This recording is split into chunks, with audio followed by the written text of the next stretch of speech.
Welcome to your storytelling. Enjoy the stories, and don't forget to subscribe. I always thought we were close. My husband, Daniel, was never the overly romantic type, but he made me feel secure, safe. If you asked me back then if he had any secrets, I would have laughed and said no, because we told each other everything. Or so I thought. Daniel always insisted he wasn't into anything kinky. It wasn't that I ever asked for anything extreme. I just wanted to know if there were sides of him I hadn't seen. But every time I brought up the idea of role-playing or spicing things up, he'd shrug it off. That's not really my thing, he'd say with a chuckle, kissing my forehead. I like what we have. So, of course, I believed him. Until one night, when I found out he had been lying to me all along. It was late, and I couldn't sleep. Daniel had dozed off on the couch, his phone still in his hand. Normally, I wouldn't have checked, but the screen was lit up, and a message preview caught my eye. I want to do the Aragorn scene again, but this time, I'll be rougher. You like that, don't you? I froze. My heart pounded so loudly I could barely hear my own thoughts. Aragorn? Rougher? Who was he talking to? I shouldn't have looked. But how could I not? With trembling fingers, I unlocked his phone and scrolled up through the conversation. What I found made my stomach churn. At first, I thought I was misunderstanding. Maybe this was a joke? Some weird discussion about movies? But as I scrolled through the texts, reality slapped me in the face. Your elf ears looked so good last time. I couldn't stop thinking about you after. Can we meet again? You were amazing as Eon. Next time, let's try something riskier. I could barely breathe. This wasn't some innocent conversation about Lord of the Rings. My husband was deeply involved in a fantasy world I had no part of. Worse, he had a partner. Someone he had been meeting in secret. I read every message, each one cutting deeper than the last. They spoke in codes, using names from the films. There were details about meetups, costumes, scripts they planned. Daniel was living out elaborate role-playing fantasies, ones he never once mentioned to me. And the worst part? He had told her things he never told me. You bring out a side of me I never knew existed. I wanted to scream. He never wanted to experiment with me, but with her? He was someone else entirely. I needed answers. But I wasn't ready to confront him. Not yet. The realization hit me like a wave crashing on the shore. My hands shook as I held his phone, the messages burning into my mind. How could I not have known? All this time, Daniel had been keeping a secret life from me. A life where he was someone else entirely. He wasn't the man I thought I knew. I felt betrayed. It wasn't just the role-playing, although that stung enough. It was the fact that he had lied to my face, insisting he wasn't into anything kinky. How many times had I asked him to be more adventurous? How many times had I dropped hints, only to be met with the same dismissive shrug? He had hidden this part of himself, pretending it didn't exist, all while I was left in the dark. As I sat there, staring at his phone, the overwhelming urge to confront him swelled up inside me. But what could I say? What was there to say? The proof was right there in front of me. He had a whole life, a fantasy world with someone else, and I was just here. I put the phone back in its place, my heart heavy with anger and confusion. I wanted to lash out, to scream, but all I could do was sit there, numb. Was it even worth it to confront him? Was there any hope for us after this? The following morning was one of the hardest of my life. I could feel the tension in the air, thick and suffocating. Daniel was acting as though nothing had changed, but I couldn't pretend. Not after what I had discovered. I couldn't look at him the same way anymore. Every time I glanced at him, I saw the man in the messages, the one who was not mine. His smile, his laugh, none of it felt real anymore. When he asked me what was wrong, I finally lost it. My voice trembled as I spoke. Who is she, Daniel? He froze, his eyes widening in panic. What are you talking about? I couldn't hold back anymore. I pulled his phone out and threw it onto the table, the screen facing up so he could see exactly what I had seen. Explain this, I demanded, my voice shaking with anger. For a long moment, he said nothing, his face paling as he took in the texts. I could see the guilt and the fear washing over him. He opened his mouth to speak, but no words came out. Finally, he sighed, dropping his head into his hands. I never meant for it to get this far. Get this far? I echoed, disbelief creeping into my voice. How far did you think it was going to go, Daniel? How long were you planning to keep this from me? He looked up at me, his eyes filled with regret. I didn't want to hurt you. I thought if I kept it a secret, it wouldn't change anything between us. I shook my head, unable to comprehend his reasoning. But it already has. It's changed everything. That night, we barely spoke. The silence between us was deafening. I wanted to scream, to demand more answers, but I was too exhausted. The betrayal felt like a weight pressing down on my chest, suffocating me. I couldn't believe what had just happened. Daniel apologized over and over again, but it didn't change anything. The damage was done. I kept thinking back to the texts, the way he spoke to her, the way he shared parts of himself with her that he never had with me. It was a slap in the face. He had given her something I wanted so badly, something he had always denied me. I sat up in bed, staring at the ceiling, the overwhelming sense of loss and confusion swirling in my mind. Was I not enough? Was I not adventurous enough for him? I wanted to believe that maybe it was just a phase, that maybe I could forgive him. But the truth was, I didn't know who he was anymore. The man I thought I knew was gone. In his place was a stranger, someone who had lived a whole life that didn't include me. The more I thought about it, the angrier I became. Daniel's lies went deeper than I had realized. He wasn't just hiding his fantasies from me. He was living a double life. He had been meeting her for months, maybe longer. How had I not seen it? Every time he was working late, every time he was out with friends, it was a lie. It wasn't business meetings or drinks with colleagues. He was meeting her. He was spending time with someone who saw a side of him I never had. And I was left to deal with the consequences of his deception. I decided to take matters into my own hands. I didn't just want to hear his side anymore. I needed to know everything. The next morning, I started going through his things. I felt guilty for invading his privacy, but at this point, what did I have left to lose? I found more evidence. Photos, receipts from hotels, notes they had written to each other. The truth was undeniable. This wasn't just a fling or a one-time thing. This was a relationship. I felt like a fool for not realizing sooner. He had been lying to me for so long, and now I had the proof. I could feel the tears threatening to spill, but I held them back. I wouldn't let him see me cry. Not anymore. I needed to understand why. Why had he done this to me? To us? We had built a life together. We were supposed to be a team, partners in everything. But Daniel had betrayed that trust in the worst way possible. I thought back to the beginning. Our first date, our first kiss, the day we moved in together. We had been so happy. At least, I had thought we had been. The man I married was supposed to be someone who valued honesty, someone who would always be there for me. And yet, here I was, discovering that everything I had known about him was a lie. As I sat there, staring at the pieces of his secret life, I couldn't help but feel lost. I didn't know who I was anymore. How could I be married to someone who had such a dark side, one that I never knew existed? I needed answers. But as I thought about confronting him again, I realized something. There was no coming back from this. It's one thing to have your partner keep a secret from you, but to discover that the trust you thought you had is nothing but an illusion, that's another level of pain. It felt like my world had cracked in half, and all that was left were jagged pieces that I couldn't put back together. Daniel tried to make amends, of course. He swore it wasn't about me. He didn't want to hurt me, and the affair had only happened because of his own insecurities. But no matter how many times he apologized, the damage was done. The trust one had in him was shattered. He claimed he had never meant for it to go this far. But how could I believe him? If he truly cared about me, why would he have hidden such a significant part of himself for so long?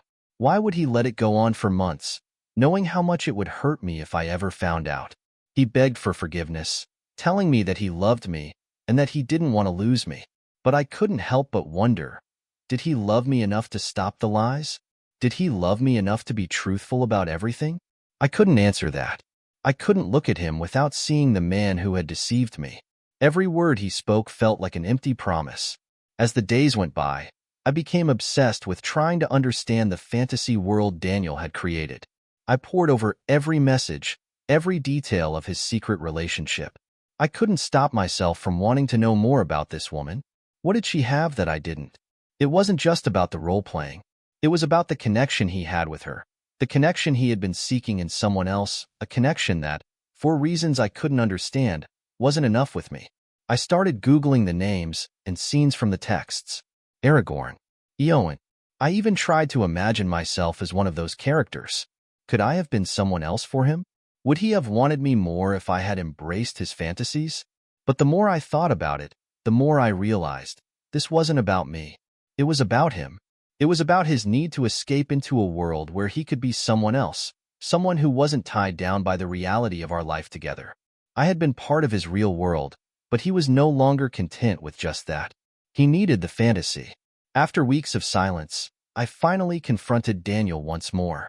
I couldn't keep living in this limbo, with so many unanswered questions lingering in my mind. I need the truth, I said, my voice steady, though the rage inside me was barely contained. I don't want excuses. I want to know everything. Why her? Why this? He stared at me, his face a mixture of guilt and shame. His eyes were filled with sorrow, but that didn't matter anymore. I needed answers, not apologies. I don't know why I did it, he admitted, his voice low. I just needed something more, something different. It wasn't about you. It was about me. I felt lost, disconnected. And when she entered my life, it felt like I found something I didn't know I was missing. I couldn't believe what I was hearing. He was blaming himself, but I wasn't sure it mattered. The hurt, the betrayal, it had already taken root. I thought it was just a game, he continued, his voice breaking, but it got out of hand. I didn't know how to stop. I didn't want to hurt you. I sat there, numb. The words didn't reach me. It didn't matter how much he regretted it now. The fact was, the damage had been done. You don't get it, I said, the tears threatening to fall. You lied to me. You lied to my face. And now I don't know who you are. Days turned into weeks, and life continued. But nothing was the same. Daniel still begged for my forgiveness, but I couldn't bring myself to give it. The trust that had once been the foundation of our relationship had been eroded, and I didn't know how to rebuild it. I didn't want to let go of him. I didn't want to throw away everything we had worked for. But every time I looked at him, all I could see was the man who had hidden his true self from me. The man who had lived in a fantasy world, lying and deceiving. I tried to go on as though everything was normal, but the cracks in our marriage were too deep. Every time we spoke, I felt like I was speaking to a stranger. The person I had fallen in love with, the man I had married, was no longer the same. We tried therapy, but it was like putting a bandage on a wound that needed stitches. The sessions were full of tears, apologies, and promises, but it didn't change the fact that the core of our relationship had been broken. Eventually, I had to make a choice. I could stay with Daniel, trying to piece together a marriage that had been fractured beyond repair, or I could leave and start over. The idea of leaving him, of walking away from everything we had built, terrified me. But staying with him, knowing what I knew, felt like an impossible choice. I didn't want to be in a relationship where I couldn't trust the person I was with. I didn't want to constantly wonder if he was hiding something else, if he was still living in a fantasy world with someone else. So, I made the decision. I told Daniel I needed space. I needed time to think, to figure out who I was without him, to rediscover my own identity. Leaving wasn't easy, but it was the only way I could truly heal. The days that followed were filled with confusion and loneliness. I moved out of our shared home, taking only what I truly needed. It felt surreal, as though I had entered some alternate reality where everything I had once known was gone. My friends and family were supportive, but no one could truly understand the heartbreak I was going through. I spent my nights tossing and turning, unable to find rest. My mind was a whirlwind of emotions: anger, sadness, betrayal. I had been so sure that I was with the right person. How could I have been so wrong? The house that had once been our home now felt like a prison. The empty rooms echoed with the memories of a life that had crumbled before my eyes. It was as though I was mourning the loss of not just a marriage, but an entire future that I had imagined. I kept asking myself, could I ever trust anyone again? Would I ever be able to open myself up to love after all of this? There were moments when I considered going back to Daniel. He had called me every day, texted, and sent messages of apology and love. He begged me to give him another chance, swore that he would do anything to make things right. But deep down, I knew I couldn't go back. I couldn't live in the shadow of his lies. I couldn't pretend that nothing had happened, that everything was fine. The betrayal had cut too deep. Still, there were times when I would hear his voice on the phone or read his messages, and I would almost cave. I loved him once, and in some twisted way, a part of me still did. The idea of him being with someone else, even though he didn't deserve it, made me feel as though I was losing him forever. But as the days passed, the clarity began to settle in. I had made the right decision. I had chosen myself, and that was something I had never done before. One of the hardest things about leaving Daniel was the loneliness. I had always been so intertwined with him that it was hard to imagine life without him. But slowly, I started to rebuild my life with the support of friends and family. My best friend, Sarah, was there for me every step of the way. She had always been a shoulder to cry on, but now she was my lifeline. She helped me get through the worst of the days, distracting me with movie nights, long walks, and deep conversations. I realized that my friends had always been there, waiting for me to see that I didn't have to lose myself in a relationship. They had seen the cracks in my marriage long before I had, and they had been worried for me. Slowly but surely, I started to regain my sense of self. I didn't need Daniel to complete me. I was enough on my own. Even though I had made the decision to leave, the flashbacks continued to haunt me. I would see a couple holding hands, laughing together, and I would think about what Daniel and I had been. I would remember the good times, the days before everything fell apart. I still loved him, I realized, but I loved the version of him that had never lied to me. I loved the man who had made me feel safe, who had held me when I was scared. That man didn't exist anymore. And so, I kept moving forward, even though it hurt. The pain of the past was always there, lingering like a shadow, but I had learned to live with it. It was a part of my journey now. It wasn't easy. There were nights when I cried myself to sleep, missing the life I thought I had. But I also had moments of clarity, moments where I knew I was strong enough to survive this. It took time, but eventually, I came to a realization. I didn't need Daniel to validate my worth. I had been so focused on him, on our relationship, that I had lost sight of who I was without him. Now, in the space he had left, I was learning to find myself again. I remembered the dreams I had put on hold, the ambitions I had neglected. I remembered the woman I had been before I ever met him, the one who had her own identity, her own desires, and her own future. It was liberating. For the first time in years, I felt free. I was no longer defined by the relationship. I was defined by who I was becoming, someone strong, independent, and unapologetically me. It wasn't easy. It wasn't always clear, but I knew I had made the right choice. I had chosen myself, and that was enough. A few weeks after the breakup, I ran into Daniel at a coffee shop. I wasn't prepared for it. My heart raced as soon as I saw him sitting at a corner table, looking so familiar yet so distant. He spotted me before I could turn away. "Hey," he said, his voice hesitant, like he wasn't sure how to approach me anymore. I tried to act casual, even though my stomach was tied in knots. "Hey, Daniel." He looked different. The carefree man I had once known was now weighed down with the consequences of his actions. His eyes, once full of life, now carried a sadness that made my heart ache for him. Yet at the same time, I was filled with anger and betrayal. "Can we talk?" he asked, his voice softer than I remembered. I didn't know if I could, but something inside me knew I needed to face him, if only to put the past to rest. We found a quiet table in the back of the coffee shop. The place was crowded, but somehow, it felt like we were the only ones there. "I miss you," Daniel said before I could say anything. "I miss us. And I'm so sorry for everything." I felt a lump form in my throat. The apologies had become too familiar, too hollow. But I stayed silent, waiting for him to continue. "I know I hurt you," he continued, "but I want you to know that I never wanted to lose you. The things I did, they don't reflect who I am. It was a mistake, and I've regretted it every day since." I felt a tear escape, but I quickly wiped it away. "You don't get it, Daniel. It wasn't just the role-playing or the affair. It was the lies, the betrayal.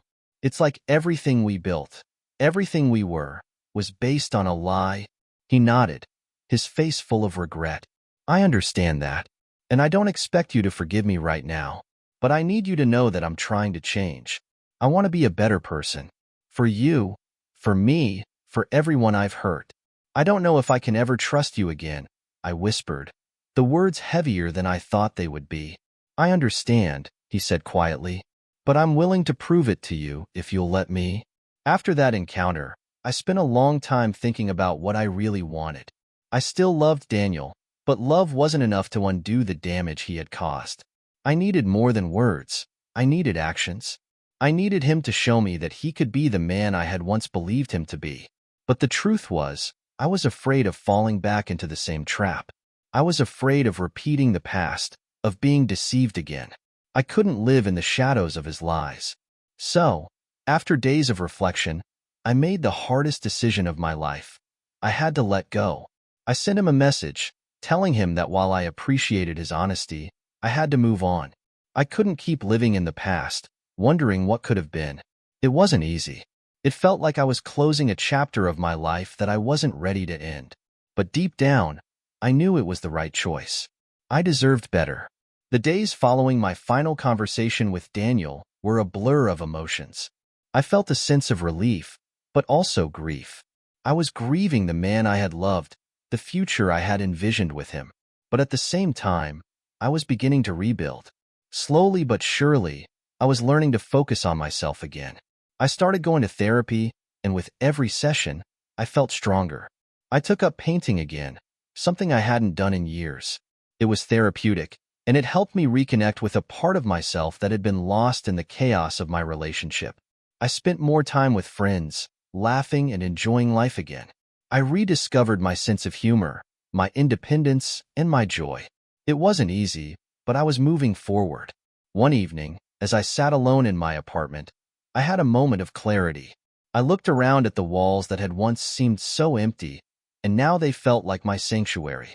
I had created a new life for myself. I no longer defined myself by my relationship with Daniel. I was more than that. I was a woman who had faced betrayal, who had endured heartbreak, and who had come out stronger on the other side. For the first time in months, I felt at peace. I wasn't angry anymore. I wasn't bitter. I was simply grateful for the lessons I had learned, for the strength I had gained.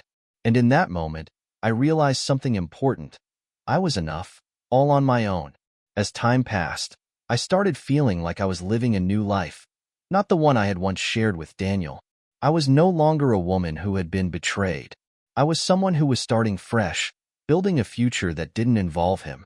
I focused on my career, something that had taken a back seat during our marriage.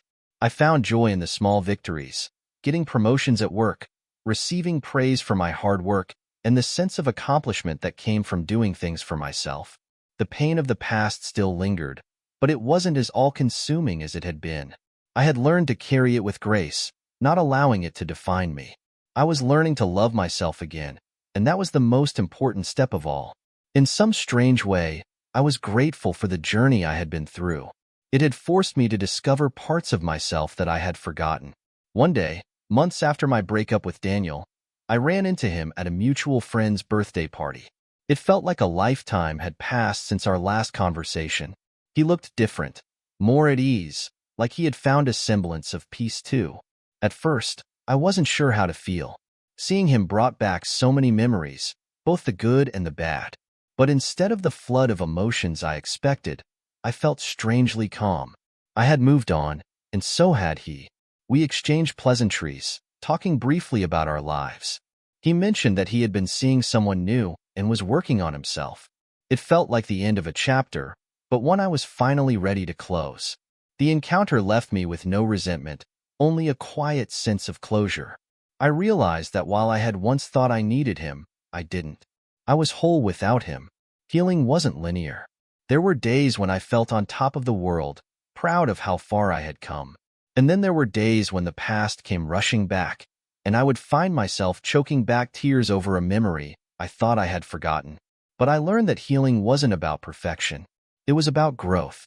It was about embracing the ups and downs, knowing that each moment brought me closer to a version of myself that was stronger and more resilient. I talked about my struggles with friends, leaning on them for support. I cried when I needed to, laughed when I could, and allowed myself the grace to not have everything figured out. I had been through a lot, but I was still standing, and that was a victory in itself.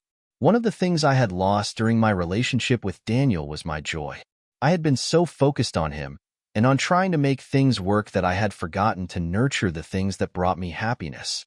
After the breakup, I made a conscious effort to rediscover those things. I took up hiking again, something I had always loved but had neglected. I went to concerts, enjoyed spontaneous trips with friends, and found new hobbies that filled me with excitement. I realized that I didn't need a partner to feel complete. I could create my own joy. I could find fulfillment in the small moments, in the things that made my heart race with excitement. For the first time in a long time, I felt like I was truly living. One evening, as I sat by myself, reflecting on everything that had happened, I felt a sense of peace wash over me. I thought about all the pain, the heartbreak, and the betrayal. But I also thought about the strength I had found in myself. I had gone through something incredibly difficult, but I had come out of it stronger than ever. I had learned to trust myself, to love myself, and to never settle for anything less than what I deserved. In that moment, I knew I was ready for whatever came next. I didn't need to rush into anything. I didn't need to fill the void left by Daniel. I was whole, and I would continue to grow into the woman I was meant to be. The past was behind me, and the future was waiting, full of possibilities. As the months passed, I found myself reflecting more on the lessons I had learned through my relationship with Daniel. It wasn't just about betrayal or heartbreak. It was about understanding my own needs, my desires, and the boundaries I needed to set. One of the most unexpected lessons was about forgiveness, not just for him, but for myself. I had blamed myself for not seeing the signs sooner, for not trusting my gut. But now, I understood that we all make mistakes. I wasn't perfect, and neither was Daniel. But we had both played our parts in the unraveling of our relationship. I forgave myself for staying too long. I forgave myself for thinking I could change him. And I forgave Daniel, not for him, but for me, so I could move on with peace in my heart. One thing I promised myself during this journey was that I would prioritize my own self-love. After years of putting someone else's needs above my own, I knew I had to reconnect with myself. I took up yoga, which helped me not just physically, but emotionally. The peace I found in each session helped quiet the noise in my head. I started journaling again, writing down my thoughts and dreams without fear of judgment. I explored new friendships, ones where I felt seen and heard for who I truly was. I started setting boundaries in my relationships, something I hadn't been able to do before. Self-love became my anchor, and it helped me realize that I didn't need to rely on someone else to feel complete. I was enough as I was. As I continued on my journey of healing, I found that closure was one of the most powerful things I could give myself. I had once thought I needed closure from Daniel, but I realized that true closure came from within. It wasn't about him apologizing or making amends. It was about me accepting the past, learning from it, and letting it go. The more I worked on healing, the more I understood that holding on to anger or resentment would only keep me stuck in the past. I made peace with everything that had happened. The betrayal, the lies, the pain. They were all parts of my story, but they didn't define me anymore. I was more than what I had endured. And with that peace came freedom. For the first time in a long while, I began to think about love again. Not the way I had loved Daniel, but in a healthier, more balanced way. I realized that trust, though shattered, wasn't completely beyond repair. It wasn't about jumping into a new relationship or rushing into something with someone else. It was about learning to trust myself again, trusting my instincts, and understanding what I needed in a partner. I began to date, but this time, I approached it with caution. I took things slowly, letting trust build naturally instead of forcing it. I was no longer afraid of opening up, but I was also careful to protect my heart, knowing my worth. The journey of learning to trust again wasn't easy, but I was getting there. A few months after opening myself to the possibility of love again, I met someone new. His name was Mark, and he was kind, genuine, and patient. He didn't rush things. We took our time getting to know each other, and for the first time in a long while, I felt safe. Mark wasn't perfect, and neither was I. But we both understood the importance of communication, honesty, and mutual respect. He never pressured me, and he never tried to change me. Instead, he loved me for who I was, flaws and all. For the first time, I felt like I could truly be myself in a relationship. I didn't have to hide parts of me or compromise my values. With Mark, I was free to love without fear. As Mark and I spent more time together, I realized how different he was from Daniel. There was no need for secrecy, no hidden parts of himself that I had to discover later. Mark was open, honest, and transparent. Our relationship felt like a breath of fresh air, something I hadn't experienced in a long time. We talked about everything, our dreams, our fears, our pasts, and it felt like the foundation of something real and lasting was being built. I found myself relaxing in his presence, something I hadn't done with anyone in years. With Daniel, I was always on edge, never fully trusting, always second-guessing. But with Mark, I felt safe to just be. It was a feeling I didn't take for granted. Even though I was building a new relationship with Mark, there were moments when doubts crept in. I wondered if I was moving too fast, if I was somehow repeating the mistakes of my past. Was I trusting too easily? Was I letting myself be vulnerable too soon? I took a step back and reminded myself that it was okay to be cautious. It was okay to take things slowly and to evaluate my feelings. I wasn't in a race to find the perfect relationship, but I did want one that was built on honesty and trust. So, I allowed myself the space to reflect, and in doing so, I realized that my doubts weren't about Mark. They were about me, about my own fears of repeating the past. I was scared to trust again, scared to let go. But I also knew that if I didn't let myself be open, I would never move forward. One evening, as we sat on the couch together, Mark turned to me with a serious look in his eyes. He asked me a question that I wasn't expecting. Are you still holding on to your past? His question hit me hard. It was as if he had read my mind, sensing the hesitation I had been carrying. I had been so focused on healing from my past with Daniel that I hadn't fully confronted it. I realized that part of me still feared the hurt that had come with my previous relationship. I feared losing myself again, fearing betrayal, or giving someone control over my happiness. But in that moment, I realized I was no longer the woman who was so lost in the past. I was someone who had learned to stand on her own, who had grown stronger from the pain. And I could feel the truth in my heart. I was ready to move forward. With a deep breath, I looked at Mark and said, "Yes, I am ready. I'm ready to trust you and to trust myself." Our relationship was put to the test a few weeks later. I found out that Mark had been offered a job in another city, one that he had been eyeing for a while. It was a big opportunity, but it meant that we would have to navigate a long-distance relationship. I could feel the old fears rising within me, the fear of being abandoned, the fear of being let down again. But this time, I didn't retreat. Instead, I communicated my fears openly with Mark. He reassured me that this was an opportunity for him, but that he valued our relationship and would make it work, no matter the distance. It was a test of trust, but we both knew that it was one we could face together. As we navigated the challenge, I learned that trust wasn't just about being physically present. It was about being emotionally available, communicating openly, and supporting each other through difficult decisions. We passed the test, and it made our bond even stronger. Looking ahead, I saw a future that was different from the one I had once imagined with Daniel.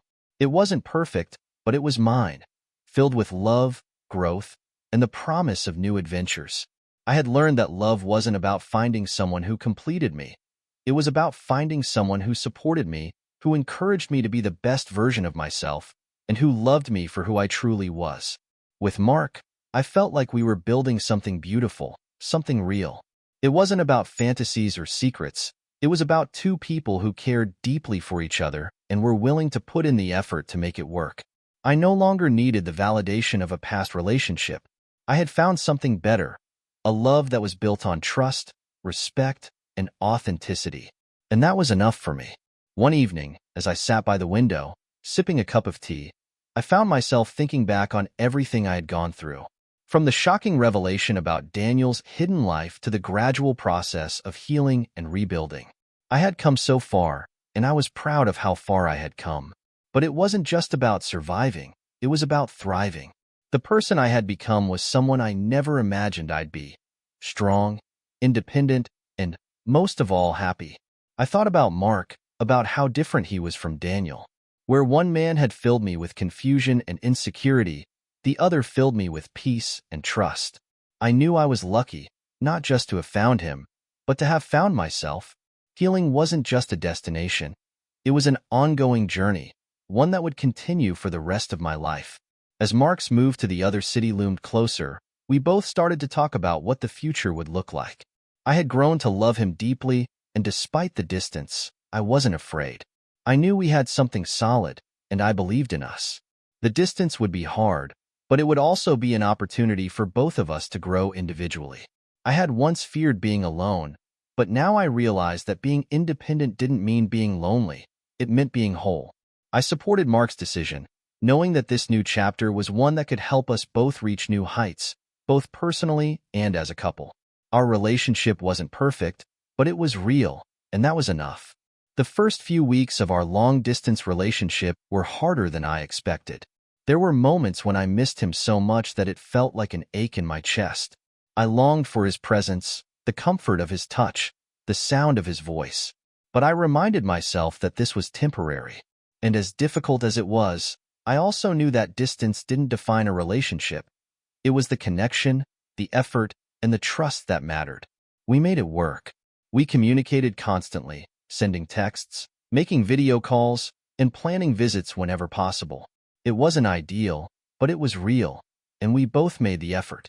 The test of patience taught me that love wasn't always easy, but it was always worth it. There were days when I felt strong and confident, knowing that I was capable of handling whatever came my way. Then, there were days when the emotional roller coaster of missing Mark seemed unbearable. I allowed myself to feel all of it, the longing, the loneliness, the joy of reunion. I realized that emotions were not something to be feared. They were something to be experienced, felt, and understood. It was through these ups and downs that I learned more about myself and the kind of love I wanted. It was a love that was built on trust, patience, and respect, not perfection. And with each passing day, I grew stronger, more secure in my relationship with Mark and in myself. After a few months of long-distance living, I planned a surprise visit to Mark's new city. I missed him desperately and needed to see him, to feel his presence. The moment I stepped off the plane and into his arms, all the distance, all the time apart, seemed to vanish. It was like we had never been apart, like the connection we had shared was unbreakable. We spent the next few days together, reconnecting and rekindling the spark that had first brought us together. The distance had tested our relationship, but it had also strengthened it. We had learned that love wasn't just about physical proximity. It was about the emotional bond, the commitment, and the willingness to make it work no matter the circumstances. Despite our growing closeness, there was something on my mind that I knew I had to address. I had spent so much time healing from the past that I hadn't fully opened up to Mark about some of my lingering insecurities. One evening, as we sat together in the quiet of his apartment, I decided to bring it up. I told him about my fears, about the trust one had struggled to rebuild, about my previous experiences, and how sometimes the old pain would sneak up on me. Mark listened quietly, offering nothing but understanding. He didn't try to fix me or tell me everything would be okay. Instead, he reassured me that my fears were valid, and he would do everything in his power to make me feel safe. It was the kind of conversation I never had with Daniel. It wasn't about promises. It was about understanding and compassion. After that conversation, I realized that vulnerability was not a weakness. It was a strength. In the past, I had closed myself off to avoid getting hurt, but in doing so, I had missed out on real emotional intimacy. Mark's response to my insecurities didn't make me feel small. Instead, it made me feel valued and understood. I realized that letting someone in was not a risk if they truly cared about you. For the first time, I felt comfortable expressing my needs without fear of judgment. I wasn't perfect, and neither was Mark, but we both embraced each other's flaws and worked toward understanding each other better. This was the kind of love I had always wanted. Honest, raw, and real. The more I reflected on everything that had happened in my life, my relationship with Daniel, the pain, the betrayal, the more I appreciated the trust one had built with Mark. Trust wasn't just about being faithful. It was about being open, being emotionally available, and showing up for each other when it mattered most. There had been times when I had doubted whether I could ever trust anyone again, but Mark had proven me wrong. He had earned my trust, not by grand gestures, but by showing consistency and reliability. As time went on, I stopped comparing him to Daniel. Mark wasn't the man who had hurt me. He was the man who had helped me heal. And with that healing came the ability to trust again, to love again. One evening, as I sat alone in the park, watching the sunset, I had a moment of clarity. I realized that everything I had gone through, the heartbreak, the struggles, the pain, had led me to this point. I had spent so much of my life seeking love outside of myself, thinking that someone else could make me whole. But in reality, it was only through learning to love and accept myself that I had been able to truly open up to another person. I was no longer the same woman who had been broken by betrayal. I was stronger, wiser, and more confident in who I was. And I knew that no matter what happened, I would be okay. The road to self-empowerment had been difficult, but it had been worth every step. As the months passed, Mark and I continued to grow together, learning more about each other with every passing day. We had faced our fair share of challenges, but we were stronger for it. Our relationship was tested in ways I hadn't anticipated, balancing career changes, adjusting to long-distance visits, and dealing with the complications of life. But through it all, we remained committed to each other and to the love we had built. Time had taught me that love wasn't just about passion. It was about perseverance. It was about being there for each other through thick and thin, even when things weren't easy. We had weathered the storms, and now we were stronger and more resilient than ever before. There were moments when the weight of everything seemed heavy: life, love, and the road ahead. As I sat with Mark, I noticed how comforting his presence was. It wasn't always the grand gestures or dramatic declarations of love that made a relationship strong. It was the quiet moments, the way he would reach across the table to hold my hand, or how he would check in with me just to see how I was feeling. Those small acts of care reminded me that love wasn't always loud. It was gentle, consistent, and reassuring. I had found a partner who didn't just love me in the good moments, but who showed up for me in the quiet, unspoken ones. That, to me, was real love. One evening, after dinner, Mark and I sat down and talked about the future. The idea of a life together seemed more tangible now than ever before. We discussed where we wanted to live, our hopes for family, and the dreams we had yet to chase. As we talked, I realized that I wasn't just thinking about what the future held. I was imagining a future with him in it. For the first time in a long time, I didn't feel uncertain. I felt excited. The pain of my past no longer controlled me. I wasn't afraid of the future. I was ready for it. Mark's hand gently brushed mine as he said, "We'll make it work. Whatever comes, we'll face it together."